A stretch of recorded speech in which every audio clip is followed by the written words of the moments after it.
Bonjour, dans cette vidéo, on va parler de chronogramme. On pourrait dire que le chronogramme c'est une représentation graphique de l'évolution dans le temps en fait d'un signal électrique ou de l'état de certains contacts, par exemple si on veut faire l'analyse d'une programmation qui est en ladder. Okay?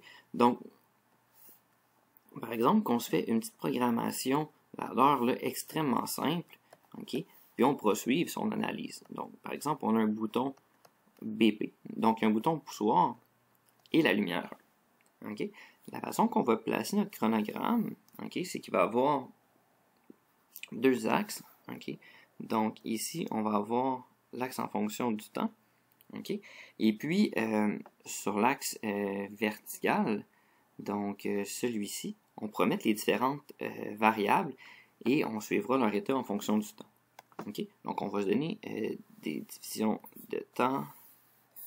Okay, on pourra dire que chaque division correspondra par exemple à 1 seconde, 10 secondes, 5 secondes selon nos besoins.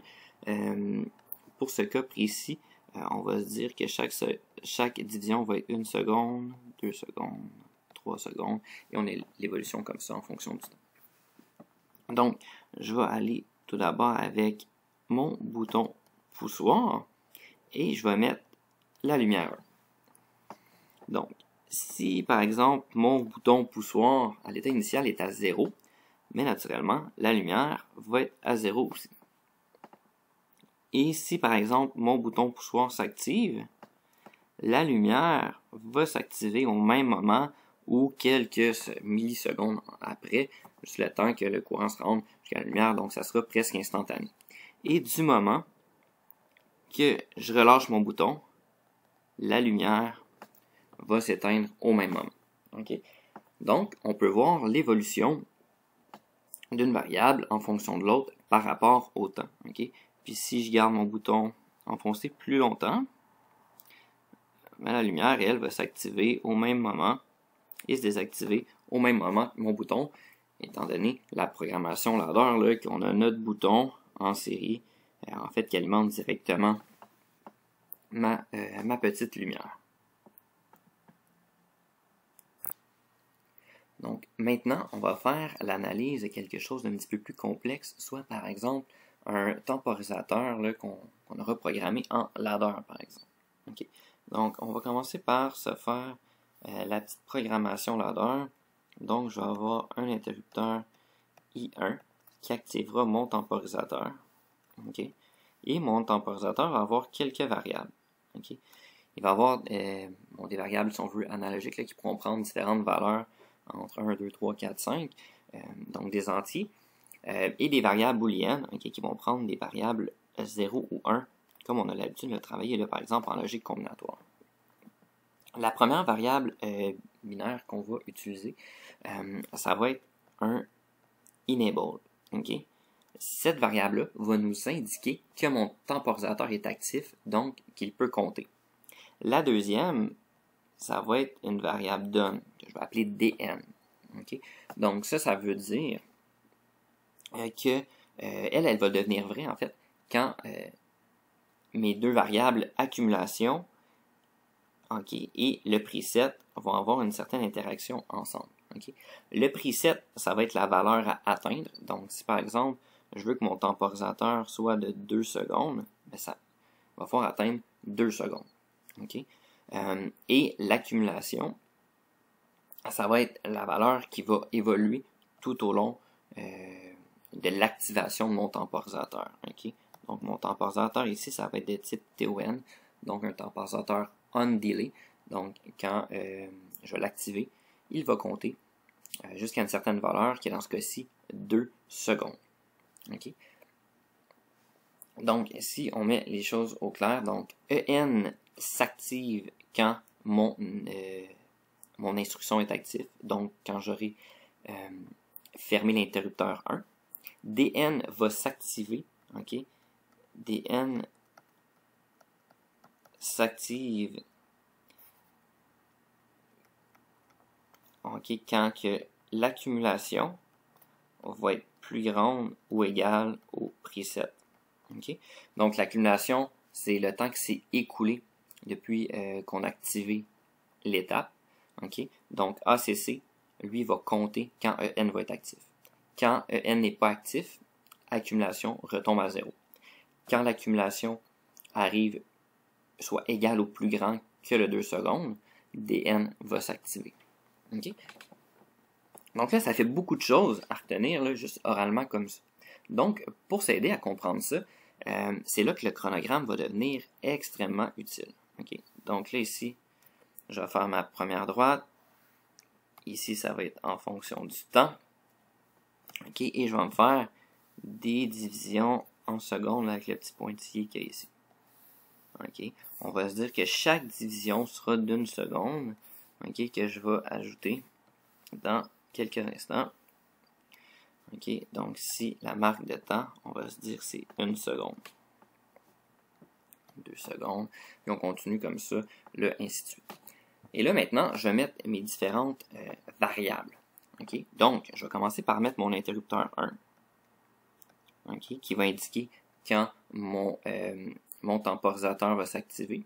OK? Dans la ligne de ladder là, qui est juste ici. Ensuite, je vais avoir mon temporisateur.en. OK? Donc, le enable qui était ici. OK? Lui va s'activer en même temps que le I1. OK? Donc, l'interrupteur 1. OK? Ensuite, on va mettre le T.dn que lui s'active quand mon accumulation est plus grande ou égale à mon preset. Ensuite de ça, je vais mettre mon preset, OK? Donc, T.preset. Le preset, lui, là, je vais juste y mettre une belle valeur bien droite, OK? Parce que lui, il ne changera pas. Lui, pour l'instant, il vaut 2 secondes, OK? Ça va juste être une valeur à atteindre, OK? Pour le T.accumulation, OK? Donc, l'accumulation du temps, elle, va varier, là, par exemple, selon différents buts, comme ça, pourrait tomber à 0, remonter, retomber à 0, comme ça ici. Et son but, en fait, c'est d'atteindre le point preset. OK? Donc, on va prendre le bleu pour suivre les différentes courbes. Par exemple, j'active mon interrupteur 1, par exemple, à 1 seconde. OK? Là, je vais activer mes interrupteurs, puis je vais faire les différentes actions fixées sur les secondes ou sur les pointillés, juste pour que ce soit un petit peu plus clair à suivre. Mais naturellement, si je veux, je pourrais activer mon interrupteur là, à n'importe quel temps donné. Okay? On n'est pas dans un système là, qui est synchrone sur une horloge. Donc, on peut appuyer ou activer l'interrupteur au moment que ça nous plaît. Là, je décide de l'activer aux secondes, juste pour que ça soit un petit peu plus clair. Donc, première chose, j'active mon interrupteur à 1 seconde jusqu'à la deuxième seconde. Qu'est-ce qui se passe? Bon, mon T.en, lui, vient s'activer au même moment. OK? Donc, juste pour que ça soit bien clair, là, on va se dire que ce qui est en bas, c'est 0, et ce qui est en haut, ça va valoir 1. Okay? Sauf pour ce qui est l'accumulation, que ça va être entre 0 et le 2 secondes. Okay? Ça va être des variables, si on veut, analogiques. Je reprends mon bleu. Ensuite, mon DN, lui, va falloir analyser un peu ce qui se passe avec le ACC, okay? Et le preset pour pouvoir le faire. Fait que pour l'instant, on sait qu'il commence à 0 parce que l'accumulation est à 0 tant que je n'ai pas activé mon T.en. Donc, tant que l'instruction n'est pas active, il ne pourra pas compter. Bon. Du moment qu'il commence à compter, ou du moment qu'on active l'instruction, l'ACC commence à compter. Okay? Donc là, le but, c'est d'atteindre 2 secondes. Okay? Donc, si je l'active l'interrupteur 1 pendant 1 seconde, N est actif pendant naturellement 1 seconde, okay? Comme ici. Donc, lui va compter pendant 1 seconde, donc la moitié du temps pour atteindre le preset. Okay? Bon. Après 1 seconde, ici, on peut regarder c'est quoi l'état du DN. Okay? Donc, l'état du DN est en fonction du ACC du preset. Donc, est-ce que le ACC est égal ou plus grand au preset? on va se dire que non, donc lui va rester à 0. Qu'est-ce qui se passe si je désactive mon interrupteur? Bon. EN retombe à 0. Le DN, bon, lui, on va regarder ensuite qu'est-ce qui se passe. Le ACC, comme on a dit tantôt, si l'instruction n'est pas active, donc si je suis à 0 ici, lui va retomber à 0. Okay? Donc c'est comme ça qu'on reset le temporisateur. Maintenant, si j'active mon interrupteur pendant par exemple 2 secondes, okay, on va faire un grand saut. Le EN s'active pour 2 secondes. Le DN vont rester à 0 tant que l'ACC était à 0. Et maintenant, l'ACC, bon, il va compter une première seconde pour atteindre ce point-ci, et il va compter une deuxième seconde, okay, pour atteindre notre point preset, okay, donc les 2 secondes. Donc, qu'est-ce qui va se passer avec le DN? Okay.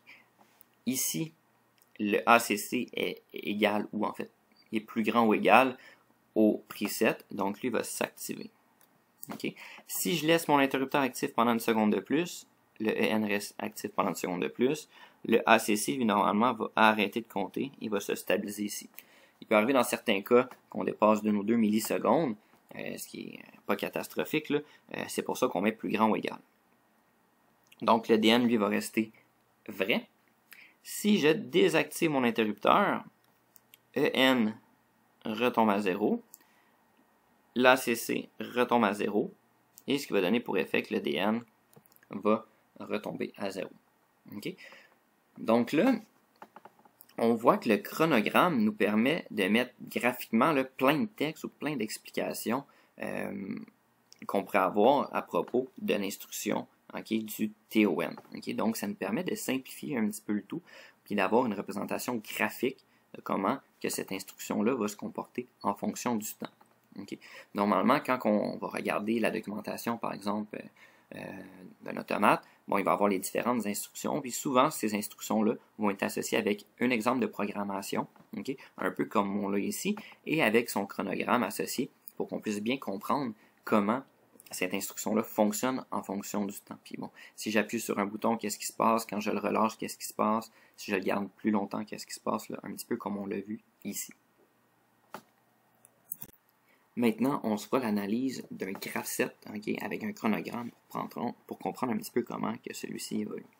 Okay? Donc, première des choses, on se fait un graph set là, relativement simple. Donc, x0, notre étape initiale, on va avoir x1 et puis x2, on va s'en tenir à ça avec les transitions.